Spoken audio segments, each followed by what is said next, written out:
Hello everyone, जय Hind public. आज की इस वीडियो में हम लोग सीखेंगे public one question one concept में। आज हम लोग बहुत ही इंपॉर्टेंट क्वेश्चन सीखने वाले हैं, इससे आपको एक बहुत बड़ा कॉन्सेप्ट क्लियर होगा और आप ज़्यादा से ज़्यादा सवाल आप सॉल्व कर पाएंगे। आज हम लोग जो क्वेश्चन लेकर के आए हैं वो है इलेक्ट्रिक फ्लक्स से रिलेटेड सवाल। इलेक्ट्रिक फ्लक्स आप सामने स्क्रीन पे देख पा रहे होंगे कि एक हमारे पास क्यूब है और इस क्यूब से फ्लक्स निकालना है ना। और क्वेश्चन में इलेक्ट्रिक फील्ड दिया हुआ है पब्लिक कि the electric field components in the figure are ये अल्फा एक्स के पावर 1/2 है ना, और जेड कंपोनेंट में और वाई कंपोनेंट में इलेक्ट्रिक फील्ड 0 है। ये एक्चुअली एनसीईआरटी का क्वेश्चन है पब्लिक। आप एनसीईआरटी क्लास 12 में देखेंगे तो ये क्वेश्चन आपको मिलेगा, सॉल्व्ड एग्जाम्पल का ये क्वेश्चन है। तो इसमें इलेक्ट्रिक फील्ड एक्स डायरेक्शन में दिया हुआ है, ठीक है, और वेरिएबल है, ये वेरिएबल इलेक्ट्रिक फील्ड है। Electric field along x axis is equal to alpha x के पावर 1/2 और वाई डायरेक्शन में और जेड डायरेक्शन में नो इलेक्ट्रिक फील्ड, मतलब इधर और इधर इलेक्ट्रिक फील्ड है ही नहीं। इलेक्ट्रिक फील्ड एक्चुअली है किधर, तो है वो एक्स डायरेक्शन में, इस डायरेक्शन में इलेक्ट्रिक फील्ड है और वो भी वेरिएबल इलेक्ट्रिक फील्ड है अल्फा एक्स के पावर हाफ। जैसे जैसे एक्स पे डिपेंड कर रहा ना, जैसे जैसे एक्स का वैल्यू उधर बढ़ेंगे पब्लिक, वैसे वैसे इलेक्ट्रिक फील्ड का वैल्यू बढ़ेगा। और अल्फा का वैल्यू दे दिया है 800 न्यूटन पर कूलम पर मीटर, मतलब मीटर के पावर हाफ जो भी है। तो कहता है कि इस क्यूब से फ्लक्स क्या होगा यदि क्यूब का साइड लेंथ दिया हुआ है 0.1। तो आप पहली बात ये समझ लीजिए कि ये जो क्यूब है पब्लिक, इसमें क्यूब से फ्लक्स बनेगा किससे, इस क्यूब में फ्लक्स बनेगा किससे, जबकि फील्ड दिया हुआ है एक्स एक्सिस के तरफ। तो मैं एक छोटा सा डायग्राम फिर से बनाता हूँ पब्लिक। इस डायग्राम को आप थोड़ा ध्यान से देखेंगे। ऐसा कुछ मेरा फिगर है, ऐसा कुछ फिगर है, देख सकते हैं।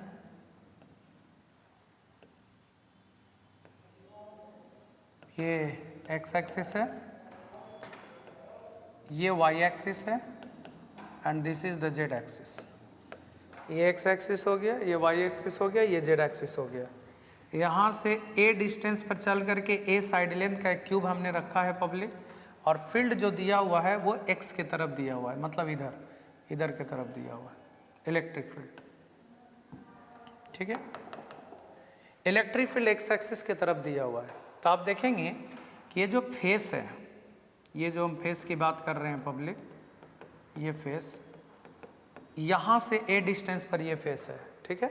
ऐसे करके कुछ रखा हुआ है, मैं एक क्यूब दिखाता हूँ आप लोग को। ऐसे करके एक क्यूब है पब्लिक, है ना, आप इसको क्यूब मानिए। तो ये क्यूब जो है वो ओरिजिन से ए डिस्टेंस पर ऐसे करके रखा हुआ है, ओरिजिन से ए डिस्टेंस पर, मतलब पहला वाला जो फेस है वो ए डिस्टेंस पर है और जो दूसरा वाला फेस है वो ए और इसका साइड लेंथ ए है, तो ए 2 है, मतलब कि ये 2a डिस्टेंस पर है। मतलब ये वाला जो फेस है ओरिजिन से 2a डिस्टेंस पर है और ये वाला फेस जो है वो ओरिजिन से a डिस्टेंस पर है। एक्स एक्सिस की तरफ इलेक्ट्रिक फील्ड है, वाई और जेड में इलेक्ट्रिक फील्ड नहीं है। अब हम बात करें इलेक्ट्रिक फ्लक्स की, तो फ्लक्स का क्या फार्मूला होता है आप सबको पता है। फ्लक्स का फार्मूला होता है पब्लिक E/S cos थीटा, होता है ना। तो E हो गया इलेक्ट्रिक फील्ड, S हो गया एरिया और थीटा हो गया दोनों के बीच का एंगल, इलेक्ट्रिक फील्ड और एरिया के बीच।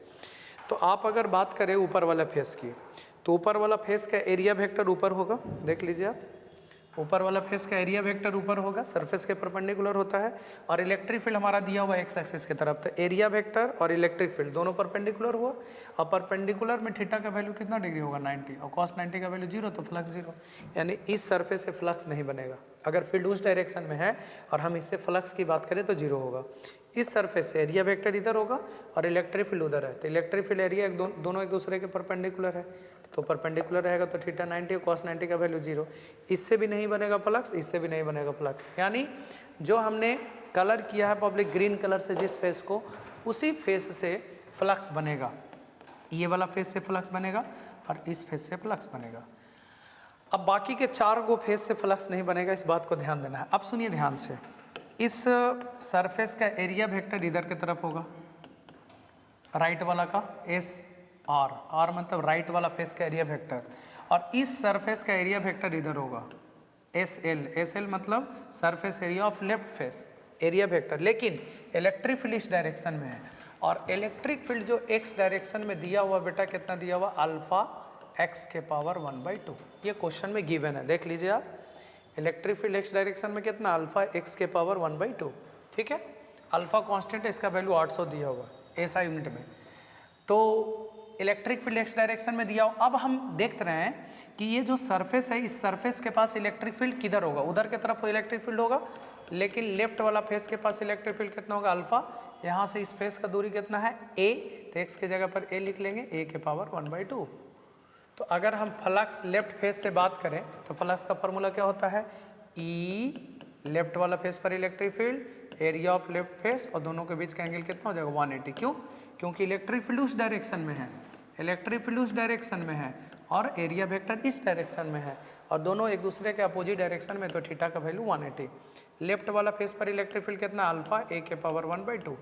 लेफ्ट वाला फेस का एरिया वेक्टर कितना हो जाएगा, a के पावर 2, है ना, a के पावर 2, और cos 180 का वैल्यू -1, यानी माइनस हो जाएगा। तो माइनस अल्फा a के पावर, बेस सेम रहने पर पावर जुटेगा, हाफ और 2 कितना हो जाएगा, 5/2।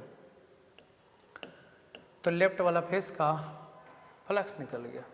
अब हम राइट वाला फेस के फ्लक्स की बात करें हम, तो राइट वाला फेस के पास इलेक्ट्रिक फील्ड कितना होगा, electric field at the right face, right face के पास इलेक्ट्रिक फील्ड किधर होगा, इलेक्ट्रिक फील्ड उधर ही है ना, तो कितना होगा बता दीजिए।